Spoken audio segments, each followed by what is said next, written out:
रामदास भगवान की तो प्यम नमस्ते गोविंदनाथ हराय नाथ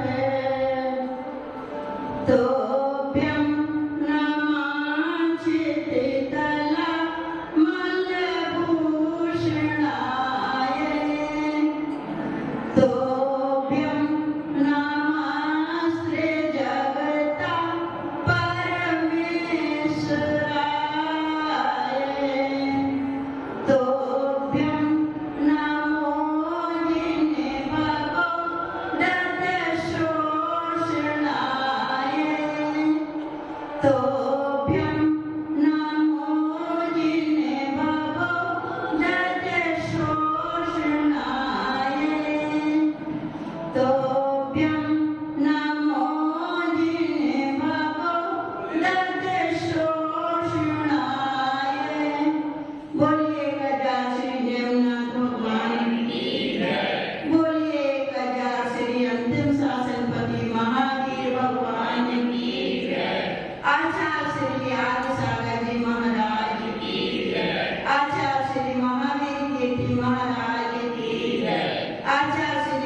जहाँ पर देव दर्शन हो वही बपार होता है। जहाँ पर देव दर्शन हो वही बपार होता है। जहाँ मुनियों की वाणी हो वही उद्धार होता है।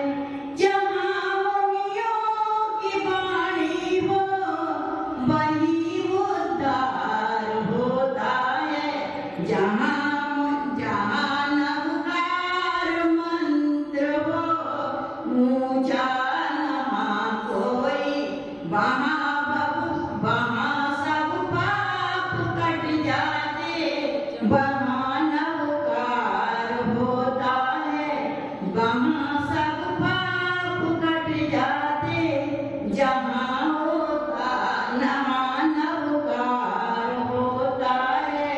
बोलिए शिक्षा गुरु श्री सुंदर सागर जी महाराज की जय। समस्त आचार्य संत की जय। जिनवाणी माता की जय। हम सब जीव हैं और अकेले आए हैं। अकेले आए हैं और अकेला ही जाना पड़ेगा। अकेले आते हैं, अकेले चले जाते हैं और यहाँ न कोई साथ आता है और न साथ कोई जाता है। जहाँ तक कि ये तन धन भी अपना साथ नहीं देता है, ये भी मुझको छोड़ के चले जाते हैं। तो ये क्या है? ये सब स्वार्थ की दुनिया है। इसमें ये सब सभी का स्वार्थ ही स्वार्थ भरा है और कुछ भी नहीं है। ऐसे ही एक सोमा थी, उसे अपने दिव्यशास्त्र गुरु पर नवकार मंत्र पर दृढ़ श्रद्धा थी और उसके सिवा वो कुछ नहीं करती थी। अपने धर्म को मानती थी। उसकी सास थी तो वो उसे बहुत दुख देती थी, क्योंकि वो रात को खाना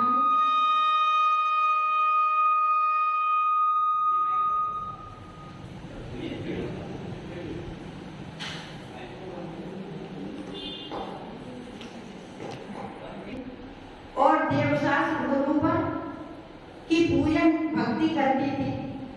सास के भगवान को नहीं पूछती थी, जो उनके यहाँ पूछते थे उनको नहीं पूछती थी।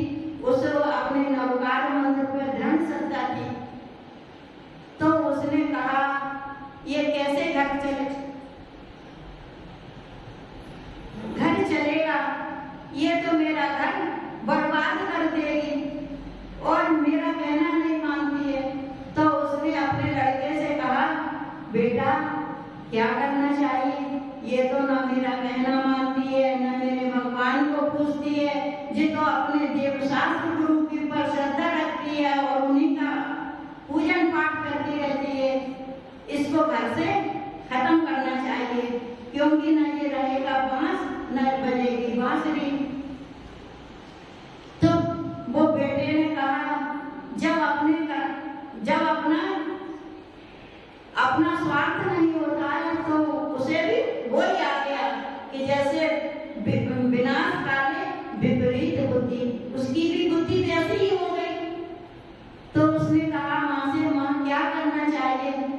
तो माँ ने कहा बेटा एक सपेरा लाओ जहरीला, और इसे वो काट लेगा तो ये खत्म हो जाएगी।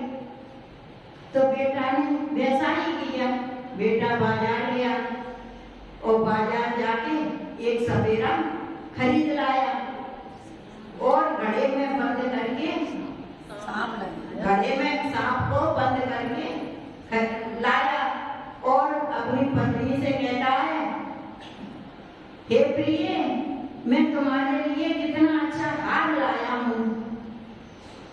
तो पत्नी बड़ी खुश होती है और कहती है कि मेरे लिए हार लाए हो?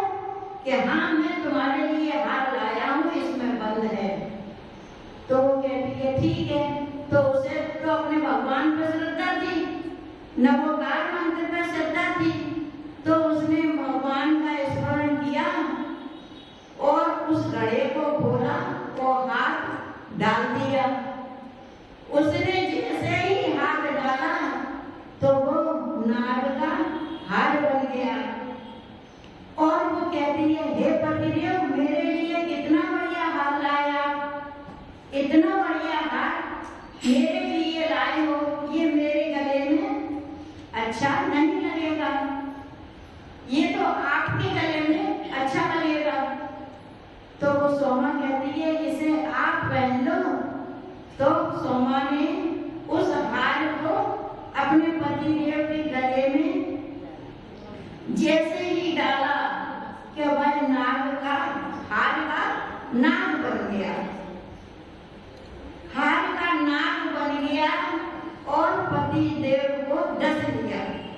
देव कहते हैं किसी के लिए कुआं खोदते हैं तो खुद के लिए ही खुद जाता है। इसलिए कहते हैं कभी किसी के साथ बुराई नहीं करना चाहिए, किसी की निंदा नहीं करना चाहिए, अपनी ही निंदा होती है। ये तो उन्हें जाना नहीं। और नाग ने डस लिया और वो बेहोश हो गए। अब पत्नी घबराई कि मैंने तो हार डाला था और ये नाग कैसे बन गया। अब वो जोर जोर से चिल्लाने लगी और कहने लगी, बचाओ बचाओ, ये क्या हो गया, बचाओ, ये क्या हो गया। तो वो सास सुनती है और दौड़ी दौड़ी आती है, आकर के देखती है कि पति बिल्कुल बेहोश पड़ा है। और वो कहने लगती है कि मेरे बेटे को खा लिया तूने, देखो मेरे बेटे को खा लिया तूने, अब इसका न्याय राजा ही करेंगे, जब तुझे राजा के पास ले चलती हूँ। तो वो राजा के पास लेकर जाती है और पतिदेव भी जाते हैं, ऐसे गैरोस अवस्था में रख ले जाती है। तो वो राजा से कहती है, देखो इसने मेरे पति को खा लिया। तो राजा मंत्री से कहते हैं कि देखो जैनियों की लड़की ये रात को भी भोजन नहीं करती है, देव शास्त्र की पर श्रद्धा रखती है, ये चींटी भी नहीं मारती है, तो ये पति को अपने को कैसे मारेगी? ऐसा नहीं हो सकता मंत्री, इसमें कोई राज है। तो वो सोमा को बुलाता है। राजा कहता है, सोमा क्या हुआ तेरे साथ बेटी, सच सच बता। तो सोमा कहती है, राजा मैंने कुछ भी नहीं किया, मैं बिल्कुल निर्दोष हूँ। मेरे पति मेरे लिए हार लाए थे और मैंने कहा ये हार बहुत अच्छा है, मेरे गले में शोभा नहीं देगा, इसलिए मैंने उस हार को सिर्फ पति के गले में डाला। पति के गले में जैसे ही डाला और वो नाग उस हार का नाग बन गया। इसमें मेरा कोई भी दोष नहीं है और इसकी सिला मुझे कुछ भी नहीं मालूम। तो पति कहता है, वो राजा कहता है मंत्री से, मंत्री इसमें कुछ राज है, इसमें कुछ राज है, इसकी खोज करनी चाहिए। तो मंत्री कहता है कैसे खोज की जाए। तो उसने कहा राजा ने, मंत्री तू बाजार जा और सपेरे को बुला के ला। तो मंत्री बाजार जाता है और सपेरों की खोज में लग जाता है और सपेरे को खोज के लाता है। जैसे ही सपेरा आता है तो राजा पूछता है, क्यों भाई, तुम्हारी दुकान से कोई एक सपेरा कर गया था? कि हाँ, एक सपेरा मेरे से सांप ले गया था, एक सांप मेरे से ले गया था। क्या उसको पहचानते हो कौन ले गया था? क्या हाँ, एक सेठ जी आए थे और उन्होंने 100 दीनार मेरे को दी थी और एक मेरे से जहरीला सांप खरीदा था। तो उन्होंने कहा, आप सेठ को पहचान लोगे? क्या हाँ, कि ये पड़ा है, ये कौन है? कि हाँ हाँ सेठ जी, यही सेठ है, इसी ने मेरे से सांप खरीदा था और मुझे 100 दीनार दी थी, यही है। तो फिर वो कहता है, देखो, तो वो सोमा को बुलाता है, सोमा से कहता है, सोमा बेटी, अगर तुम्हें अपने भगवान पर श्रद्धा है तो इसका जहर तुम ही दूर कर सकती हो, वरना कोई नहीं कर सकता। तो सोमा से कहता है, तो सोमा अपने भगवान मंदिर के पास जाती है और अनंत भगवान की भक्ति करती है और अनंत भगवान की भक्ति में नवोकार मंत्र में लीन हो जाती है और इतना लीन हो जाती है कि उसे कुछ भी ध्यान नहीं रहता। फिर उसे जैसे ही स्मरण आता है तो वो कहती है, तो वो गंधोदक लेके और अपने पति के पास आती है और जैसे ही वो गंधोदक अपने पति के ऊपर छिड़कती है तो वैसे ही पति ऐसे उठकर, ऐसे सोकर उठ जाता है जैसे वह सो रहा हो, ऐसे उठ के खड़ा हो जाता है एकदम। तो वो कहती है कि देखो, तो कहते हैं कि जिसको भगवान पर श्रद्धा होती है वो भवपार हो जाता है। देखो, अपने भगवान पर श्रद्धा करनी चाहिए और अपने भगवान में ध्यान रखना चाहिए। जैसे सोमा ने अपने भगवान पर ध्यान किया, उसी तरह सब लोगों को अपने धर्म पर श्रद्धा रखनी चाहिए, तो ही भव से पार हो सकता है। एक पाँव इधर रखो, एक पाँव उधर रखो तो बीच घाट में पड़े रहोगे और भव पार नहीं होगा।